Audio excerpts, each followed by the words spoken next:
हाँ जी फ्रेंड्स, कैसे हैं आप सब। और उम्मीद करता हूं भाई कि आप लोग बिल्कुल अच्छे होंगे, बिल्कुल बिंदास होंगे। जहां पर भी होंगे आप लोग बिल्कुल स्वस्थ होंगे, मस्त होंगे और समय निकाल करके स्पोर्ट्स टॉक भी आप लोग जरूर देख रहे होंगे। एक बहुत बड़ा फैसला बीसीसीआई ने ले लिया है और खराब प्रदर्शन मेरे ख्याल से इसकी वजह है, जिसकी वजह से ये सबसे कड़क फैसला ले लिया गया है। और इसीलिए मैं बार बार कहता हूं कि 2026 में जो टीम इंडिया का नेक्स्ट असाइनमेंट है, श्रीलंका के खिलाफ जो 2 टेस्ट मैचेस की सीरीज हैं, उस सीरीज में अगर परिणाम भारतीय टीम के पक्ष में नहीं आया तो फिर और आप देखोगे बड़े बड़े एक्शंस बीसीसीआई लेते हुए नजर आएंगे। लेकिन क्या सबसे बड़ा एक तरीके से एक्शन कहा जाए बीसीसीआई ने लिया है, फैसला बीसीसीआई ने सुनाया है, वो मैं आपको बता देता हूं।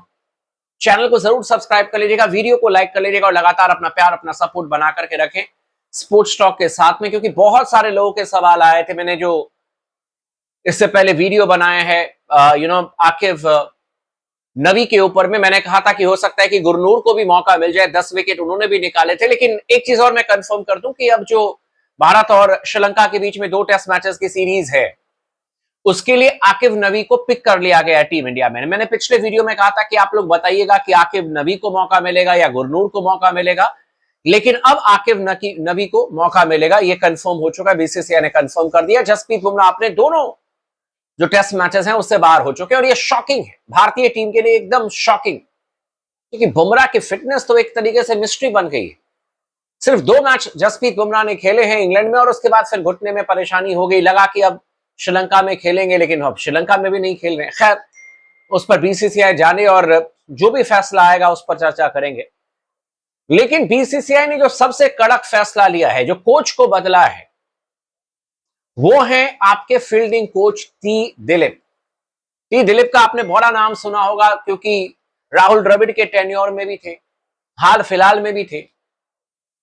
लेकिन बीसीसीआई ने कड़क फैसला लिया, उनके टेन्योर को एक्सटेंशन नहीं दिया है। उसके पीछे वजह क्या है?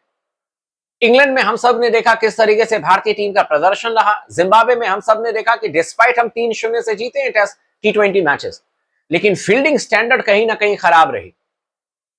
और फील्डिंग स्टैंडर्ड अगर आप देखोगे भारतीय टीम के पिछले कई दिनों से खराब थी, इंप्रूवमेंट का नाम नहीं था। वर्ल्ड कप में भी हमने कई बार कैचेस टपकाए, वो तो शुक्र है कि अपने घर पर खेल रहे थे, हम वर्ल्ड कप जीतने में कामयाब रहे। लेकिन फील्डिंग के डिपार्टमेंट में भारतीय टीम बहुत खराब नजर आई थी और इसी को लेकर के बीसीसीआई ने, अगर बीसीसीआई चाहती तो टी दिलीप का एक्सटेंशन कर सकती थी ना, और आसानी से कह रहे थे कि हाँ ठीक है 2 साल और इनको हम एक्सटेंड करते हैं इनके टेन्योर को। लेकिन अब उनको बाहर कर दिया गया, उनके एक्सटेंशन को नहीं माना गया है, मतलब कि उनको एक्सटेंशन नहीं मिली है। और शुभदीप घोष ये नए भारतीय टीम के फील्डिंग कोच बनाए गए। अब इनके बारे में मैं पूरा डिटेल लेकर के आया हूं, तो मैं आपको एक एक करके इंफॉर्मेशन दे दूं। बहुत सारे लोगों को लगेगा कि ये कौन है, कितने मैचेस खेले हैं, क्या इनकी कोचिंग में पास्ट में एक्सपीरियंस रहा है, तो तमाम इंफॉर्मेशन आपको स्पोर्ट्स टॉक पर सुनने को मिलेगी। इसलिए चैनल को सब्सक्राइब कर लीजिएगा, वीडियो को लाइक कर लीजिएगा और लगातार अपना सपोर्ट, अपना प्यार बना करके रखें स्पोर्ट्स टॉक के साथ में। शुभदीप घोष, पहली बात तो ये असम से आते हैं और असम क्रिकेट एसोसिएशन ने बहुत खुशी व्यक्त की है, क्योंकि उन्होंने कहा है कि हमारे असम से आने वाले शुभदीप घोष को भारतीय टीम का फील्डिंग कोच नियुक्त किया गया है। बहुत प्राउड की बात है और वाकई में प्राउड की बात है, क्योंकि इससे पहले असम क्रिकेट के बारे में हम चर्चा करते थे तो रेयान पराग एक बड़े अच्छे प्लेयर हैं, उनके बारे में हम चर्चा करते थे। इनफैक्ट इस समय जो बीसीसीआई के सेक्रेटरी हैं देवजीत सैकिया सर, वो भी असम से आते हैं। और अब जो फील्डिंग कोच हैं शुभदीप घोष, ये भी असम से आते हैं। इससे पहले जब ये खेलते थे 1994 से 1994 से लेकर के 2004 तक इन्होंने कुल मिलाकर के 17 फर्स्ट क्लास मैचेस खेले। अनुभव है इनके पास में 17 मैच खेलने का फर्स्ट क्लास। और इन्होंने अपने प्लेइंग डेज में असम को रिप्रेजेंट किया और बाद में रेलवेज को भी रिप्रेजेंट किया इन्होंने। ये तो इनके प्लेइंग डेज की बात हुई। अब जब बात आती है कि यार फील्डिंग कोच इनको नियुक्त किया गया तो क्या एक्सपीरियंस है, आपको बता दें असम के ये हेड कोच रह चुके हैं, साथ में नेशनल क्रिकेट एकेडमी में इन्होंने बहुत काम किया है, अलग अलग एज ग्रुप के साथ में इन्होंने काम किया है। और जो विमेंस आईपीएल है, विमेंस फ्रेंचाइजी लीग जो हम लोग अपने इंडिया में चलता है, जो आईपीएल विमेंस आईपीएल है, उसमें भी एक आध टीम के लिए इन्होंने फील्डिंग कोच के तौर पर काम किया है, शुभदीप घोष, और अच्छा खासा अनुभव है इनके पास में। अब इनको अब नियुक्त कर दिया गया है भारतीय टीम का फील्डिंग कोच। आई होप पूरे स्पोर्ट्स टॉक फैमिली की तरफ से ऑल द बेस्ट घोष भाई को, और उम्मीद करते हैं कि इनकी टेन्योर में भारतीय टीम, क्योंकि पहला असाइनमेंट इनका श्रीलंका में होगा, और कहा जाता है कि बहुत ही हार्ड वर्किंग है, बहुत ही ज्यादा रेस्पॉन्सिबिलिटी लेने वाले कोच हैं, और फील्डिंग में आपको बहुत बेहतर तरीके से अपग्रेड देखने को मिल सकता है। जिस तरीके से स्किल इन्होंने डेवलप किए हैं तो अच्छी बात है, मतलब मजा आएगा शुभदीप घोष के टेन्योर में अगर भारतीय टीम बेहतर करे, क्योंकि असाइनमेंट देखें काफी बड़े हैं। अभी श्रीलंका के साथ में मैच है, फिर वेस्ट इंडीज मैच आएगा, फिर न्यूजीलैंड हम जाएंगे, फिर ऑस्ट्रेलिया की टीम आएगी, बीच में श्रीलंका की टीम इंडिया आएगी, फिर वर्ल्ड कप 2027 के बारे में सोचना होगा। बहुत सारी चीजें हैं अभी, और उम्मीद करेंगे कि ये बेहतर करे। लेकिन बड़ा सवाल ये, क्योंकि बहुत सारे लोगों के मन में सवाल था कि गौतम गंभीर जो हेड कोच है, by the end of the day responsibility उनकी बनती है। आपने भारतीय असिस्टेंट कोच के बारे में सुना होगा, रेयान टेन डुस्कैट, जो कि नेदरलैंड्स के क्रिकेटर हैं।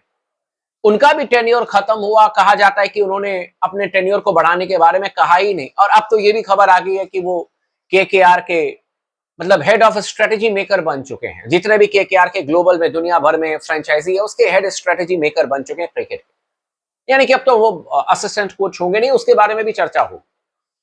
लेकिन जो बहुत सारे लोगों के मन में सवाल था कि गौतम गंभीर को लेकर के क्या बीसीसीआई अब सख्त होते हुए नजर आएगी, मैंने आपको पहले भी कहा था दोस्तों, और इसीलिए मैं कहता हूं कि स्पोर्ट्स टॉक के वीडियो को आखिरी तक जरूर देखिएगा।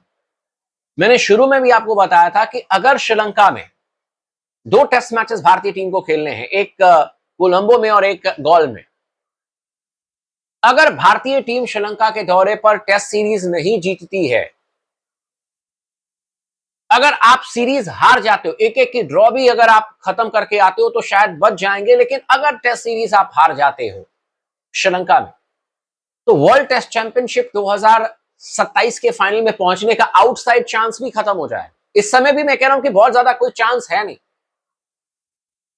न्यूजीलैंड को न्यूजीलैंड में जाकर के टेस्ट मैचेस में हराना इतना आसान नहीं है, और ऑस्ट्रेलिया की टीम जब भारतीय दौरे पर आएगी तो हम 5-0 से उनको हरा देंगे, ये कहना भी बड़ा मुश्किल है, क्योंकि न्यूजीलैंड से हम 3-0 से अपने घर पर हारे, साउथ अफ्रीका से 2-0 से हम अपने घर पर हारे, तो ऑस्ट्रेलिया भी पूरी तैयारी के साथ में आएगी, तो आउटसाइड चांस भी खत्म हो जाएगा अगर आप श्रीलंका में टेस्ट मैच हारते हो तो। और इसीलिए मैं बार बार कहता हूं कि गौतम गंभीर के लिए और शुभमन गिल के लिए श्रीलंका का दौरा, 2 टेस्ट मैचेस की series is very very important. All the best Gautam गंभीर एंड शुभमन गिल, कम से कम भारतीय टीम को जिताना है। अगर वर्ल्ड टेस्ट चैंपियनशिप 2027 के फाइनल में खेलना है, अगर आउटसाइड चांस भी बना करके रखना है, तो आपको जीतना होगा। अदरवाइज मुझे लगता है कि कुछ बड़ा फैसला आने वाले दिन में आपको सुनने को मिल जाएगा। बाकी चैनल को सब्सक्राइब कर लीजिएगा, वीडियो को लाइक कर लीजिएगा, और लगातार बने रहे स्पोर्ट्स टॉक के साथ।